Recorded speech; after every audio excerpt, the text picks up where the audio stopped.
Hi, James. Hope you're doing well today and enjoying your summer. First off, I'd like to say that I totally agree with your first point here that gerunds, when I learned them, were taught to me basically as verbs that function as nouns. So, first off, I think you do an excellent job at showing rather than telling in everything that you showcase here. You're also very successful with showing the many functions of gerunds through your examples that I would be able to construct my own sample sentences for each of the types.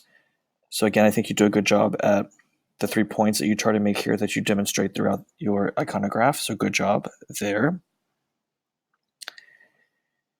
I think also that good job on the prototypical gerund construction formation, which you did here with the non-finite verb plus ing.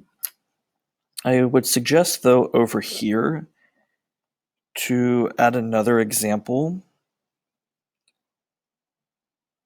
because this one goes a little bit beyond simply adding the ing to the non-finite verb, because this one you have to drop the e prior to adding the ing.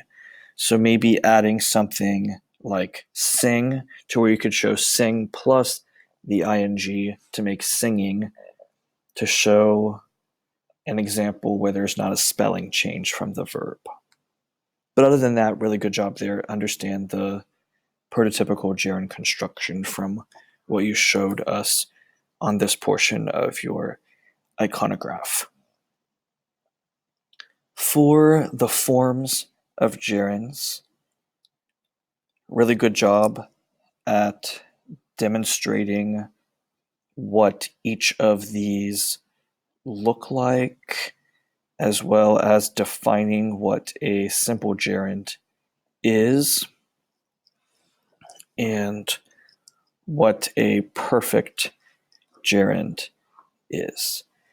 However, to make this a little bit stronger, in addition to the examples that you have over here for each of the 4 forms, I would maybe add a parenthetical or denote this in some other way.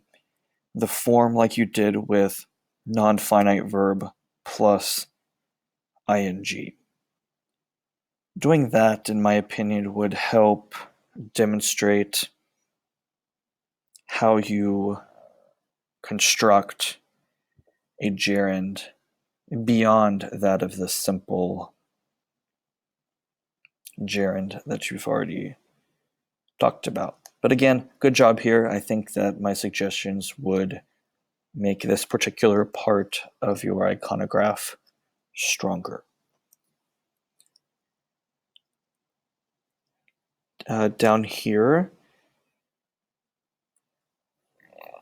I think that something you could do to make this a little bit stronger would be to underline running and then underline to run, to differentiate, again, in a visual way, between a gerund and an infinitive. And I would also potentially add something between this portion and this portion of the iconograph to show more of how we know gerunds function as nouns. Perhaps doing a little bit on using the substitution test, where you just show how other nouns make sense in that slot, and verbs, adjectives, adverbs, prepositions do not make sense in that slot. So in conclusion, again, I think you did a very good job showing rather than telling everything about gerunds. I think that if you listen to some of the suggestions that I made in those certain spots, that your presentation will be even stronger than it already is. Good job, James.